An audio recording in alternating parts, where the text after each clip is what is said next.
किसान नेता सरवन सिंह पंढेर ने पीटीआई को बताया किसानों के विरोध का अगला कदम। पंढेर ने कहा कि हम चाहते हैं कि पीएम मोदी बोलें, यह हिंसा निंदनीय है। हम चाहते हैं कि पीएम मोदी आगे आएं और घोषणा करें कि हमारी मांगें स्वीकार की जाएंगी।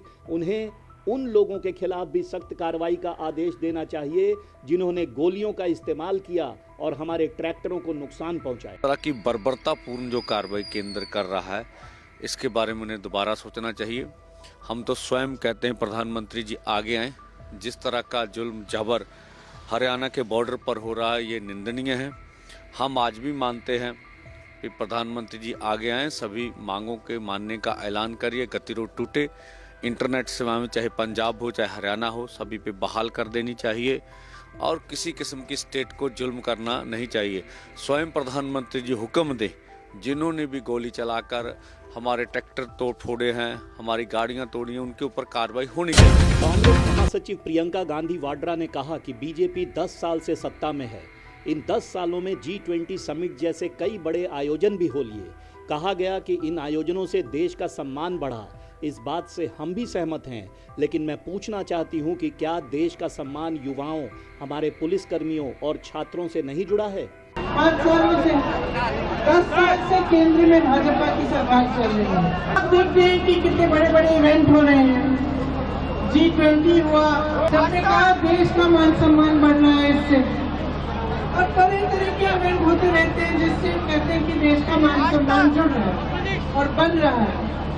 ठीक है, हम भी देशवासी हैं, हम भी खुश होते हैं जब भी ऐसा कुछ होता है, लेकिन मैं पूछना चाहती हूँ, क्या देश का मान सम्मान, यहाँ जो खड़े नौजवान बच्चे हैं, जो हमारे पुलिस वाले यहाँ तैनात हैं, जो स्टूडेंट्स हैं, इनसे नहीं जुड़ा है?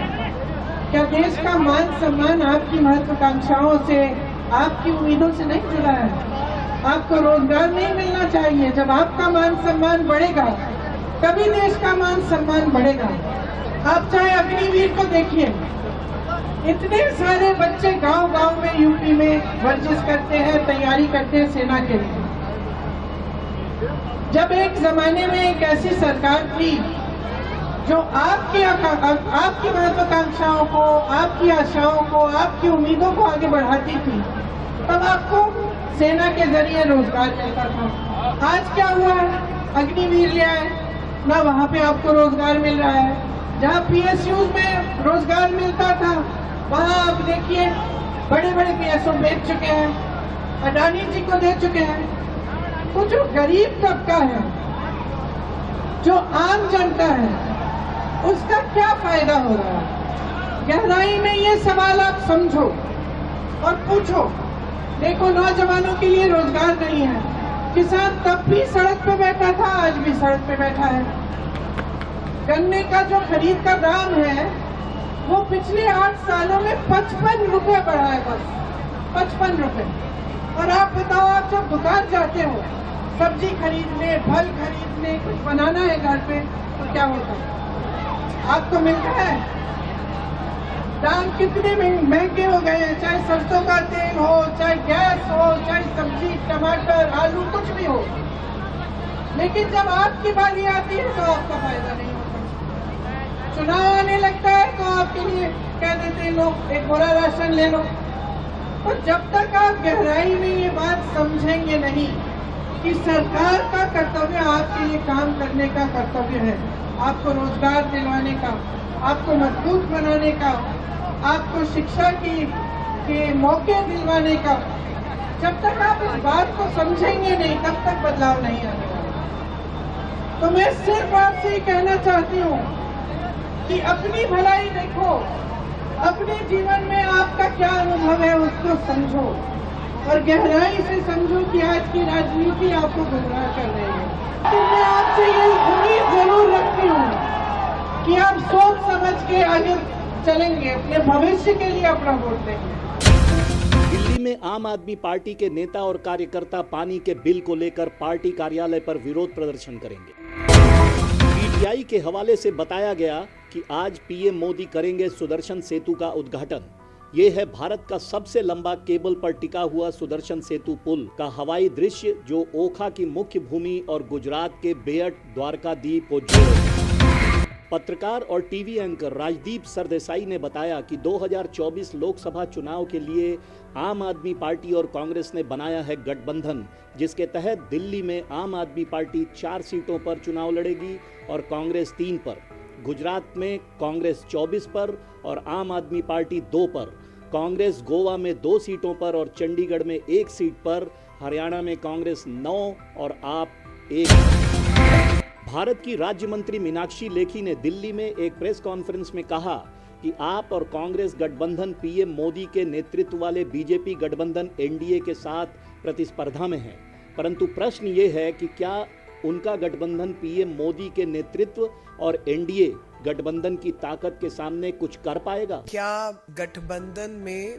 दलों के मिलने से दिल मिल जाते हैं? और अगर दिल नहीं मिलते राजनेताओं के, तो क्या जनता को ये मिला पाएंगे?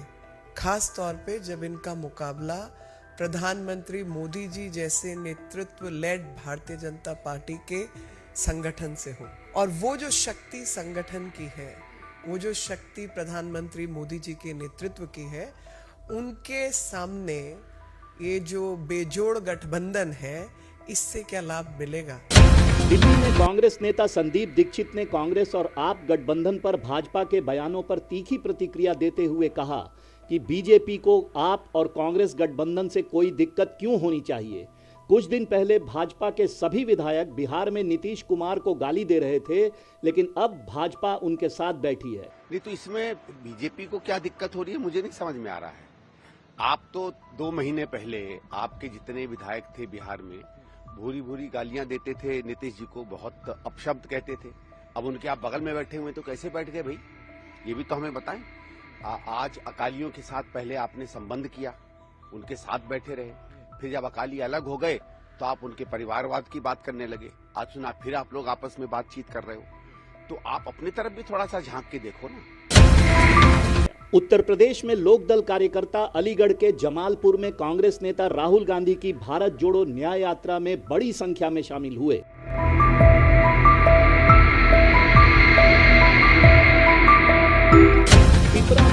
त्रिपुरा के सबसे बड़े विपक्षी पार्टी के सुप्रीमो प्रद्योत किशोर ने पीटीआई के हवाले से बताया कि उन्होंने आदिवासी अधिकारों के संवैधानिक समाधान के लिए केंद्र से तत्काल कार्रवाई की मांग के लिए आमरण अनशन शुरू करने की घोषणा की। उन्होंने कहा कि गेंद अब केंद्र सरकार के पाले में है, हमने बैठकें की हैं, अब समय आ गया है कि भारत सरकार हमारी मांगों पर निर्णय ले और जल्द से जल्द एक स्पष्ट संवैधानिक समाधान दे। We have put across demands and details. We've had meetings. The government of India has to take a call if they will look at our demands and come about with a clear constitutional solution as soon as possible. We have been waiting for over 1 year. We have been patient. Now the ball is entirely in the hands of the government of India. I don't think this should have taken more than so long that they have taken. पश्चिम बंगाल में संदेश खाली का दौरा कर रहे fact finding committee के सदस्यों को दक्षिण 24 परगना के भोजेरहाट में रोका गया।